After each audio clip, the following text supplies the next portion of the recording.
श्रीलंकेत बॉम्बस्फोटातील मृतांचा आकडा 290 वर. बॉम्ब निकामी करताना शक्तिशाली स्फोट. आणीबाणीची राष्ट्राध्यक्षांची घोषणा.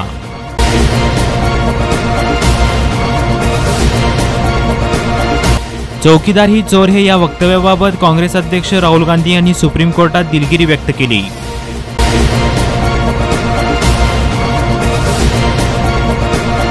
श्रीलंकेत झालेल्या साखळी बॉम्बस्फोटात सत्तारूढ पक्ष असलेल्या जेडीएसच्या 4 नेत्यांचा मृत्यू झाला असून 2 नेते बेपत्ता.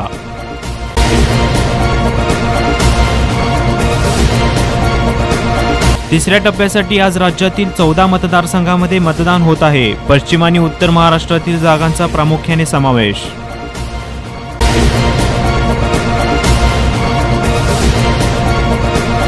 राज्यात आचारसंहिता कालावधीत काटेकोर कार्यवाही सुरू आहे. आतापर्यंत 123,75,00,000 लाखांचा मुद्देमाल जप्त. अतिरिक्त मुख्य निवडणूक अधिकारी दिलीप शिंदे यांची माहिती.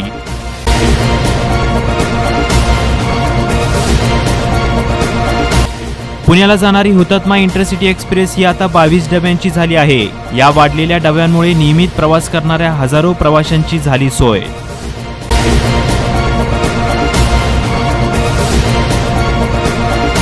सात रस्ता परिसरात कारचा विचित्र अपघात झाला. या अपघातात कार चालकाने रिक्षा व दुचाकीवरून जाणाऱ्या वाहनधारकांना उडविले. या अपघातात 4 जण जखमी झाले.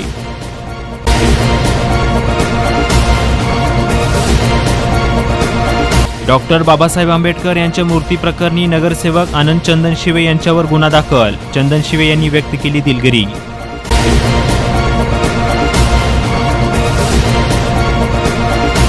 माढा लोकसभा निवडणूक आज मतदान. शरद पवार, मोहिते पाटील, नाईक, निंबाळकर, संजय शिंदे यांची प्रतिष्ठा पणाला.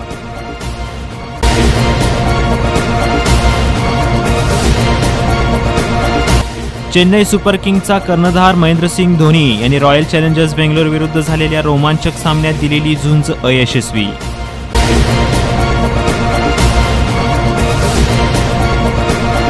ज्येष्ठ सांगोला तालुक्याचे आमदार गणपतराव देशमुख यांनी जिल्हा परिषद प्राथमिक उर्दू शाळा भोपळे रोड सांगोला येथे सकाळी 9 वाजता सपत्नीक मतदान करून मतदानाचा हक्क बजावला.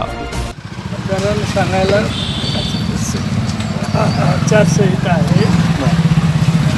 ते संजय मामा निश्चितपणे विजयी होते.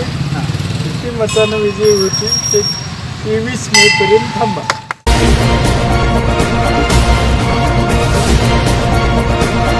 काँग्रेसचे ज्येष्ठ नेते प्राध्यापक पी.सी. झपके यांनी जिल्हा परिषद प्राथमिक मुलींची शाळा सांगोला येथे सपत्नीक मतदानाचा पवित्र हक्क बजावला. राजकीय घटनेनं प्रत्येक मतदाराला मतदान देण्याचा हक्क आहे आणि लोकशाहीमध्ये मतदानाचं महत्त्व अनन्यसाधारण असं आहे. मतपेटीद्वारे राज्यातला कारभार बदलण्याची शक्ती हे केवळ मतदारच दाखवू शकतात आणि भारतामध्ये प्राचीन काल सोडला तर ज्या काही राज्यामधनं म्हणजे सत्तेमध्ये बदल झालेला आहे तो मतपेटीद्वारे झालेला असल्यामुळं मतदानाला अनन्यसाधारण अशा प्रकारचं महत्त्व आहे. तर बंधू भगिनींना माझं विनम्र आव्हान आहे की आपण सर्वांनी अनेक पवित्र दानाप्रमाणेच मतदान हेही एक पवित्र दान आहे आणि यामधून आपणाला आपल्या विचार व्यक्त करण्याची शक्ती असल्यामुळं प्रत्येक मतदारानं मतदान केंद्रावरती जाऊन मतदान करावं अशा प्रकारचं कळकळीचं आव्हान आणि नम्रतेची विनंती.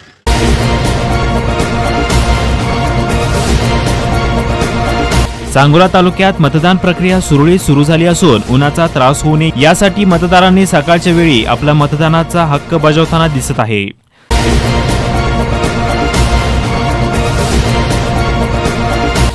सांगोला तालुक्याचे माजी आमदार ॲडव्होकेट शहाजी बापू पाटील यांनी चिकमोहोत तालुका सांगोला येथे सकाळी 9:30ला मतदानाचा हक्क बजावला.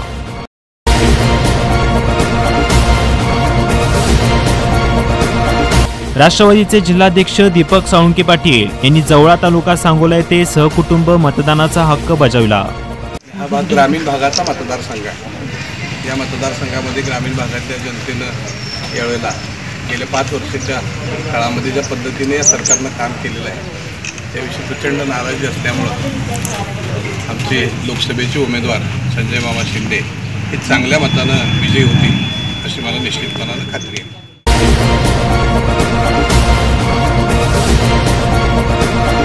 भाजपा किसान सेलचे जिल्हाध्यक्ष शिवाजी गायकवाड यांनी बजावला मतदानाचा हक्क. माढा लोकसभा मतदारसंघातून भारतीय जनता पार्टी व महायुतीचे उमेदवार निंबाळकर साहेब यांच्या प्रचारासाठी यांच्यासाठी तालुक्यातील सर्व महायुतीच्या पदाधिकाऱ्यांनी, वरिष्ठ नेत्यांनी, त्यामध्ये मोहिते पाटील असतील, सुभाष देशमुख असतील, सर्व नेत्यांनी, कल्याणराव काळे, प्रशांत परिचारक, शहाजीबापू पाटील, श्रीकांत देशमुख, महायुतीचे इतर पदाधिकाऱ्यांनी जीवाचं रान करून प्रत्येक गावागावामध्ये कॉर्नर सभा घेऊन प्रत्येक गावामध्ये, प्रत्येक गल्लेबोळामध्ये तळागाळातील सर्व सेकंड फळीतुसा कार्यकर्त्यांनी जीवाचं रान करून आज मतदानाच्या प्रक्रियेपर्यंत आलेलो आपण. आज 65% साधारण 60 ते 65% मतदान निश्चितच होईल. त्याच्यापेक्षा यदाकदाचित लोकांचा उत्साह पाहता जास्त होण्याची शक्यता आहे आणि आम्हाला सर्व महायुतीच्या पदाधिकाऱ्यांना ठाम विश्वास आहे. किमान सदाभाऊ खोतपेक्षा किमान एक 5,000 म्हणजे साधारण 20 ते 25,000चं लीड या तालुक्यातून आम्ही निंबाळकर साहेबांना देऊन मोदींचे हात बळकट करण्यासाठी सर्व महायुतीचे पदाधिकाऱ्यांना घेऊन आम्ही दिल्लीला पाठवणार आहोत.